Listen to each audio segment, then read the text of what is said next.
એક ક્યારની ટ્રાય કરું છું, એક થતું નથી, એક કરાવો ને. શું પ્રશ્ન છે? પ્રશ્ન એ છે કે મારી પાસે બે શીટ છે અલગ અલગ, એકમાં મેલ નો ડેટા લખેલો છે અને એકમાં ફિમેલ નો ડેટા લખેલો છે.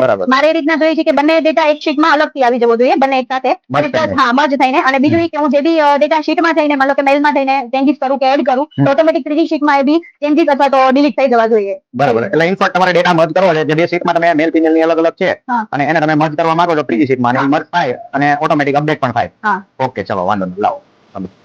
ઓકે, તો તમારો પ્રશ્ન હતો કે અહીંયા ડેટા છે, સપોઝ શીટ 2 માં અને શીટ 3 ની અંદર, તો એ અલગ અલગ કોલમ માં નથી અને અલગ અલગ રો થી, સપોઝ અહીંયા રો 4 થી ચાલુ થાય છે, અહીંયા રો 7 થી 8 થી ચાલુ થાય છે, પણ એને તમારે શીટ 1 ની અંદર જોતો આ રીતે, બરાબર છે. તો એના માટેનું ફંક્શન જે છે, ફંક્શન તમને જોવા મળે છે ડિસ્ટેક ફંક્શન છે. આ રીતના તમારે લખવાનું રહેશે અને એને તમે ડ્રેગ કરશો ઓટોમેટિકલી ઈ જગ્યાએ પણ તમારું ફંક્શન આવી જશે. હવે બીજી વસ્તુ કે અહીંયા તમારે શીટ 2 ની અંદર ડેટા એન્ટ્રી કરો, તો અહીંયા લખો છો અને એની ઉંમર લખો તો ઓટોમેટિકલી તમે જોઈ શકો છો કે અહીંયા એડ થઈ ગઈ છે. સેમ વસ્તુ શીટ 3 ની અંદર તમે માની લો કે 12 3 લખો છો અને એની એજ લખો છો, બરાબર, તો ઓટોમેટિકલી અહીંયા એડ થઈ ગઈ છે.